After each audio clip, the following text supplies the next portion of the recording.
Assalamualaikum warahmatullahi wabarakatuh. Kembali lagi ke channel saya Monolog Tak Terdengar. Nah, kali ini saya akan membahas terkait bahaya apa vape atau rokok konvensional. Ini bisa berbagi untuk para pengguna vapor maupun pengguna rokok maupun pengguna yang tidak menggunakan sama sekali, tidak menggunakan vape maupun tidak menggunakan rokok. Ini bisa diambil ilmunya, bisa dijadikan referensi, bisa dijadikan perbandingan lebih baik mana atau yang mau transisi antara keduanya ini. Saya awali dengan vape. Vape ini terdiri dari 3 komponen, teman-teman. Ada mood, ada RDA ini yang di atas. Kemudian ada yang namanya baterai. Nah, vape ini masuk ke Indonesia pada tahun 2012 ya teman-teman. 2012 sampai 2014 dia diterpa banyak isu sekali bahwa vape ini sangat berbahaya dan lebih berbahaya daripada rokok.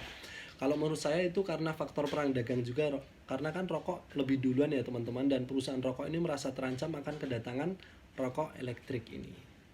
Dan pada akhirnya itu pun tidak mengurangi minat masyarakat ataupun anak-anak di bawah umur lah mencoba vape dan tetap berkembang pada kenyataannya, dan akhirnya dilegalkan pada 2018. Vape ini sudah memiliki bea dan cukai. Sedangkan rokok ini datang lebih awal ya teman-teman, sudah pada era yang sangat lama sekali lah. Ada ada gudang garam, ada banyak sekali di Indonesia dengan perusahaan-perusahaannya yang memang sudah mengakar kuat ya teman-teman. Jadi di sini nih mana yang lebih berbahaya teman-teman ya? Ini kalau vape ini mengandung 4 bahan ya teman-teman dalam liquidnya. Dia ada glikol, ada gliserin, kemudian ada nabati, kemudian ada rasa-rasa. Tentunya di dalam vape ini memiliki satu kandungan yang sama-sama adiktif dengan rokok. Nama kandungannya nikotin juga ya teman-teman. Sedangkan di rokok konvensional ini memiliki 250 zat beracun, yang 70 diantaranya ini jenis zat karsinogenik. Karsinogenik adalah zat yang bisa menyebabkan metastase sel, yaitu kita bisa awamnya kita bilang kanker lah. Itu banyak di dalam rokok. Dan ada beberapa zat yang tidak bisa didetoksifikasi oleh tubuh kita dan tentunya menumpuk ke dalam tubuh kita. Jadi dari kandungannya ada antara vape dan rokok ini lebih banyak kandungan rokok yang berbahaya ya teman-teman. Kalau dari pengalaman saya, dari sisi fisik yang lebih kelihatan sih kalau saya rokok terus-menerus. Saya rokok terus-menerus itu pada gusi kita, itu inisialnya ya awalnya teman-teman. Pada gusi kita ini cepat berwarna hitam. Kalau dalam bahasa kedokteran namanya smoker melanosis. Jadi gusi kita ini berwarna hitam. Kalau kita bandingkan dengan yang tidak merokok, gusi kita lebih hitam. Karena ada pertahanan tubuh dalam gusi ini yang menganggap rokok ini sebagai antigen. Dan karena panas juga, makanya gusi kita berwarna hitam. Kalau dari gusi kita aja bisa hitam, apalagi paru-paru kita yang otomatis menghisap asap rokok tersebut. Kalau vape ini menghasilkan uap ya teman-teman. Kalau rokok ini dia asap, kalau vape ini uap.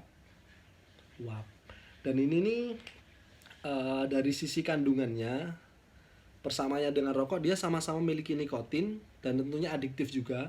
Tapi perbedaannya yang lebih bahaya dari rokok adalah rokok ini mengandung dalam satu batang ini kira-kira 1,5 nikotin. 1,5 miligram nikotin.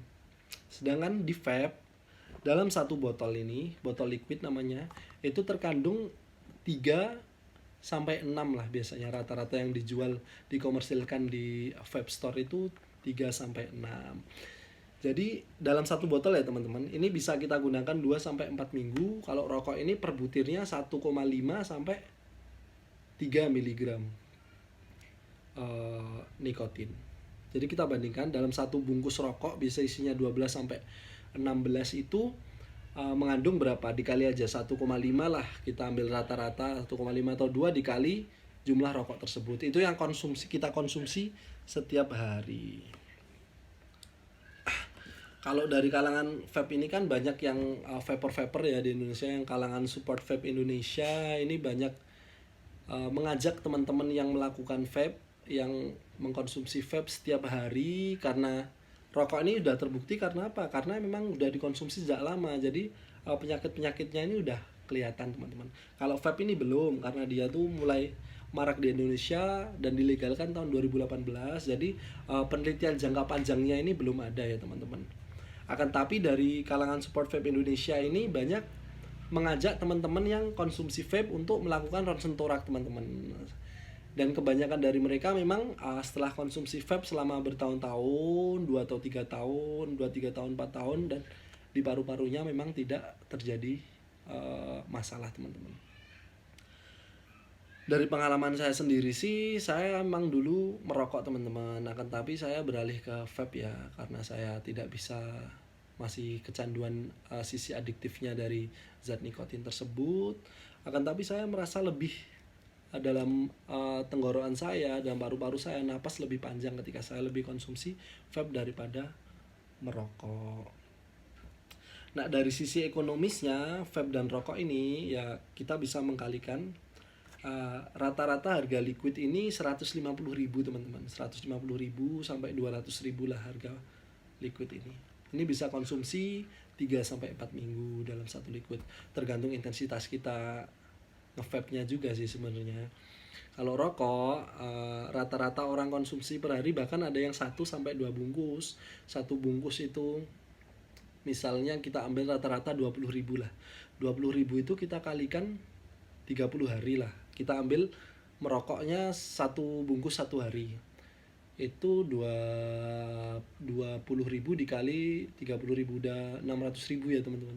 Dikali 30 hari sudah 600.000 itu dalam satu kali konsumsi per bulannya. Jadi lebih boros rokok konvensional daripada vape ya teman-teman. Kalau dari sosial lingkungan, kalau menghasilkan limbah lebih banyak tentunya dari rokok juga teman-teman. Kalau dari rokok ini kan kita membuang, tiap kita merokok per batangnya kita membuang satu puntung namanya, satu puntung atau utis kalau orang Jawa bilangnya, membuang itu setiap itu.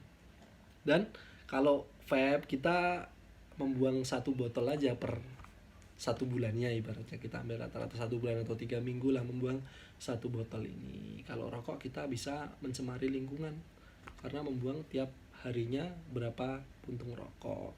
Kalau dari asapnya teman-teman, yang membedakan di sini kan vape ini adalah pembakaran dari gliserinnya dan dia menguap teman-teman. Dia berbentuk uap. Itu yang perlu digarisbawahi oleh orang-orang awam ya. Jadi asap rokok dan asap vape itu berbeda. Kalau vape itu uap, kalau rokok ini benar-benar asap. Asap karbon monoksida seperti pada kendaraan-kendaraan yang lalu lalang di jalanan itu karbon monoksida. Terus dari asapnya, kalau orang awam melihatnya lebih mengganggu vape ya teman-teman. Ada beberapa kafe khususnya di Jogja ini yang saya jadikan referensi. Ada beberapa kafe yang melarang nge-vape, sedangkan rokok tidak apa-apa. Karena apa? Karena asap vape ini terlampau banyak ya teman-teman, terlampau banyak, dan orang awam tetap menganggap itu sebagai asap rokok konvensional, tidak bisa membedakan antara uap dan asap. Dan rokok ini kan asapnya lebih sedikit, tapi sebenarnya kalau saya pribadi lebih mengganggu rokok teman-teman. Kalau vape kan asapnya masih ada wanginya dan kita masih bisa bernapas. Ibaratnya gini, kita di vape store, lihat aja di vape store ketika banyak orang nge-vape terus sampai ruangan itu berwarna putih lah, kayak banyak kabut. Nah, tapi di dalam itu, dalam durasi jangka waktu lama itu enggak apa-apa teman-teman. Bandingkan dengan satu batang rokok yang Anda konsumsi biasanya di mana? Di kamar mandi.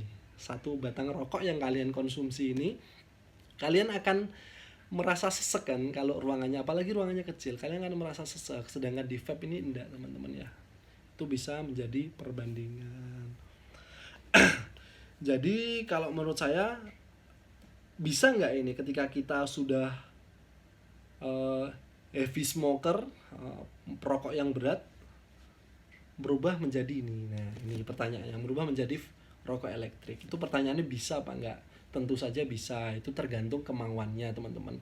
Karena dua alat ini, dua konsumsi ini tuh mengandung nikotin juga. Jadi kalau menurut saya ini bisa untuk mengurangi mengurangi dampak merokok yang terus-menerus ini untuk menjadi vape. Tapi kalau dibandingkan, lebih baik ini saya membandingkannya teman-teman. Lebih baik nge-vape daripada merokok, tapi lebih baik gak nge-vape dan gak rokok daripada konsumsi itu dua-duanya gitu. Karena kita kan menghirup oksigen asli ya teman-teman. Oksigen asli itu lebih baik daripada adanya zat-zat entah dari uap entah dari asap tersebut. Tapi kalau di Indonesia kasus terjadi akan penyakit akibat vape ini, kalau menurut saya di Indonesia nggak ada sih teman-teman, belum ada karena ini belum lama juga di Indonesia. Saya juga sering mengikuti seminar-seminar bagaimana bahaya vape itu, apakah lebih baik dari rokok, saya juga sering mengikuti. Dan kesimpulannya mereka ini menggunakan data-data, artikel, jurnal-jurnal dari negara-negara lain ya teman-teman. Contohnya di Amerika, padahal di Amerika sendiri kasus prevalensi terjadinya penyakit ini teman-teman, penyakit-penyakit seperti kanker, pneumonia yang disebabkan karena vape ini itu berasal dari sebuah bahan namanya THC, tetrahydrocannabinol, itu alias jadi liquid ini dicampurkan dengan namanya THC itu tadi. Dia ini THC adalah salah satu produk ganja teman-teman. Jadi arahnya menurut saya tuh bahayanya di situ, itu di produk ganjanya itu yang menyebabkan penyakit dalam tubuh seorang vapor itu tadi. Kalau di Indonesia kasus-kasus tersebut amat jarang ya, saya malah belum menemukan kasus akibat vape ya, penyakitnya jarang.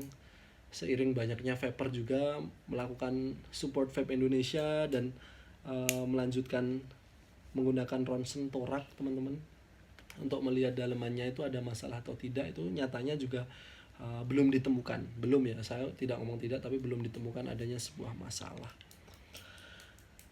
Jadi begitu kesimpulan saya, jadi vape ini lebih baik daripada rokok, tapi lebih baik tidak nge-vape daripada